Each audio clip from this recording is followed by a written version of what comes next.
Volume 1. La magie d'Alnéatis. Chapitre 1. Le voyage. Il était une fois un monde très différent du nôtre. Dans ce monde, tous les êtres vivants étaient capables de ressentir les 6 pouvoirs primordiaux. Certains pouvaient même puiser dans leurs forces et les manipuler. On appelait ça communément la magie.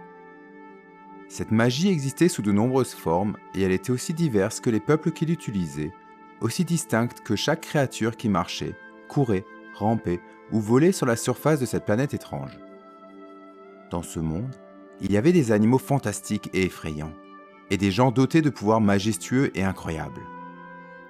Dans ce monde, il y avait également une montagne tout à fait banale, haute sans être impressionnante, et recouverte d'une forêt éparse de sapins. Dans le soleil de la fin d'après-midi, dont les rayons traversaient sans difficulté la cime des arbres pour éclairer les branchages sur le sol, un enfant mince se déplaçait lentement avec l'agilité gracieuse du chasseur. Ses pas légers semblaient caresser le fin tapis d'épines qui jonchait le sol, et son attention tout entière était focalisée sur un tronc, non loin de lui. La lumière avait l'air de l'envelopper comme une cape brillante, se reflétant sur ses cheveux blonds et faisant ressortir ses yeux bleu-gris. Ses lèvres délicates s'étiraient dans un sourire concentré, laissant entrevoir de petites dents blanches. D'un coup, le garçon s'élança tel un ressort, les bras en avant et les mains presque fermées vers sa cible. Mais celle-ci, un magnifique papillon aux ailes de toutes les couleurs, fut plus rapide que lui et s'envola avec nonchalance.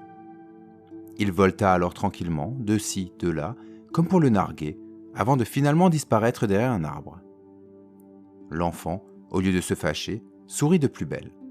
Il appréciait le plaisir de cette traque et il n'avait pas dit son dernier mot.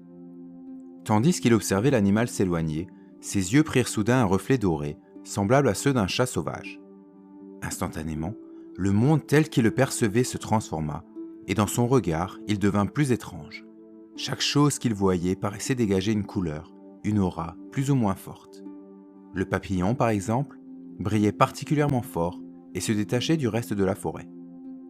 La traque reprit donc son cours, et le chasseur s'élança à nouveau à la poursuite de sa proie. La tentative suivante ne fut pas plus couronnée de succès que la première, mais celle d'après faillit réussir. Après s'être approché furtivement de sa cible, les mains de l'enfant étaient parvenues à se fermer autour de lui, fabriquant de fait une cage de fortune. Il le tenait. Le visage du chasseur s'était alors paré d'un sourire fier et victorieux, qui se changea finalement en une grimace de déception lorsque le papillon, qui essayait de s'échapper, se mit soudain à fondre, se transformant en un étrange liquide multicolore. Celui-ci, visqueux, glissa entre les doigts du garçon malgré ses efforts pour le rattraper, et tomba vers le sol. Avant qu'il ne l'atteigne, l'animal reprit sa forme originelle et s'éloigna à nouveau, beaucoup plus rapidement cette fois-ci.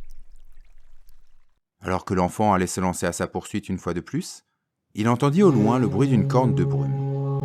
Le son lancinant semblait l'appeler, et le chasseur frustré jeta un dernier regard vexé vers l'endroit où avait disparu sa cible, puis il se retourna et partit en courant vers le village.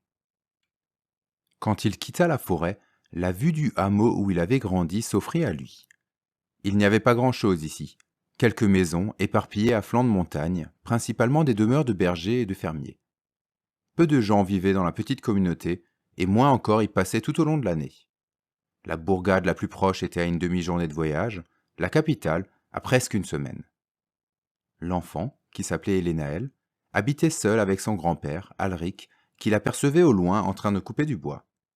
Le vieil homme l'utiliserait sans doute pour le feu ou pour en faire des sculptures à vendre au marché. Quand il le rejoignit, celui-ci le vit arriver avec un sourire bienveillant. D'une voix rendue un peu rocailleuse par une vie au grand air, il lui demanda. « Alors, Elénaël, comment s'est passée ta chasse aux papillons ?» Le garçon lui répondit avec fierté. « Pépé, j'ai failli en attraper un nouveau pour ma collection. Celui-ci avait le pouvoir de l'eau. » Son visage laissa ensuite paraître sa déception, et il ajouta avec moins d'énergie. « Il a réussi à s'échapper entre mes doigts. » « Ce n'est pas grave, mon grand. Les animaux sont faits pour vivre en liberté, pas enfermés dans des bocaux. Allez, va te laver et viens souper. » Elénaël lui fit un câlin rapide, et il rentra dans la maisonnette en chantonnant. Son grand-père le regarda s'éloigner avec un peu de tristesse, car il savait que son petit-fils se sentait souvent seul. Ses parents avaient disparu peu après sa naissance, et il ne les avait pas connus. En plus de ça, aucun autre enfant de l'âge d'Elenaël qui aurait pu lui servir de compagnon de jeu ne vivait près de là. Pourtant, malgré sa solitude, celui-ci était toujours plein d'énergie et de bienveillance pour les villageois. Ici, tout le monde l'adorait. Le front plissé et la mine soucieuse, Alric rentra à son tour. La nuit était tombée pendant qu'Elenaël et Alric avaient préparé le repas, et ils se trouvaient tous deux assis devant leurs assiettes. Comme à son habitude, le garçon parlait, beaucoup, et son grand-père l'écoutait patiemment. Pendant un moment de silence, alors qu'Elenaël mangeait sa soupe en faisant un peu la grimace, Alric lui demanda avec un sourire. « Alors ce papillon, il était de quelle couleur ?»« Il était très beau. Ses ailes étaient jaunes et vertes. Sa lumière m'a fait penser à celle de la lune quand elle se reflète sur l'étang. » Alric fronça les sourcils. Il s'agissait là d'un secret, partagé uniquement entre eux deux. Depuis son plus jeune âge, Elenaël était capable de voir des choses lorsqu'il se concentrait et observait les gens ou les animaux.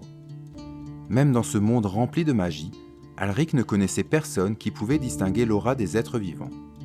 Cela l'inquiétait un peu, car il avait peur que cela n'attire l'attention sur son petit-fils, qui n'était encore qu'un jeune enfant. À vrai dire, quand celui-ci lui en avait parlé, il ne l'avait pas cru. Pourtant, après qu'Elenaël lui eut décrit la lumière de plusieurs autres villageois, le vieil homme avait été obligé d'admettre que le pouvoir était bien réel. Ces sensations qu'il voyait lui permettaient d'une certaine manière de comprendre grossièrement le caractère et la magie de ceux qu'il ciblait. C'était incroyable. « Tu te souviens de ce que j'ai dit, Elenaël ?» demanda Alric avec gravité, ses yeux gris fixés sur ceux de son petit-fils. « Oui, Pépé.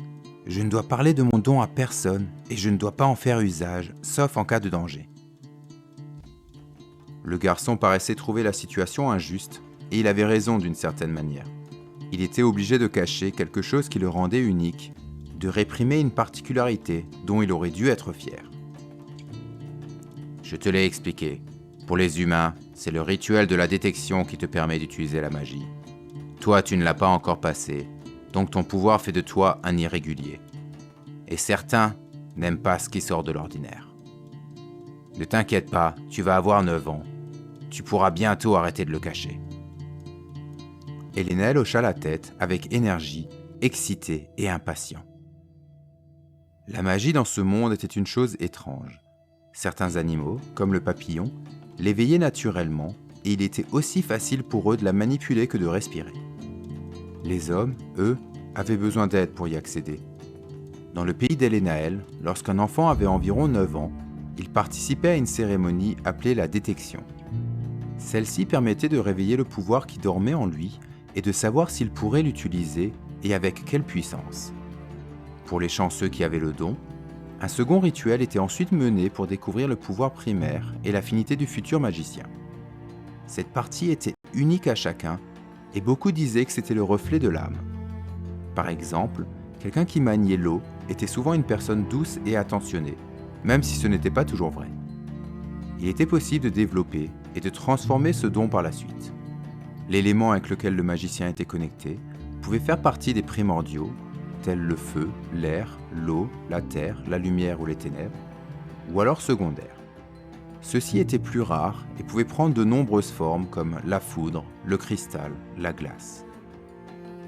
Ces rituels revêtaient une grande importance en Alnéatis, le pays d'Elenaël, car ils déterminaient souvent la place que chacun pouvait occuper dans la société. Elenaël en était bien conscient, et cela lui faisait autant peur que ça l'excitait. Bientôt, il serait temps de se rendre à la capitale et de faire face à son destin.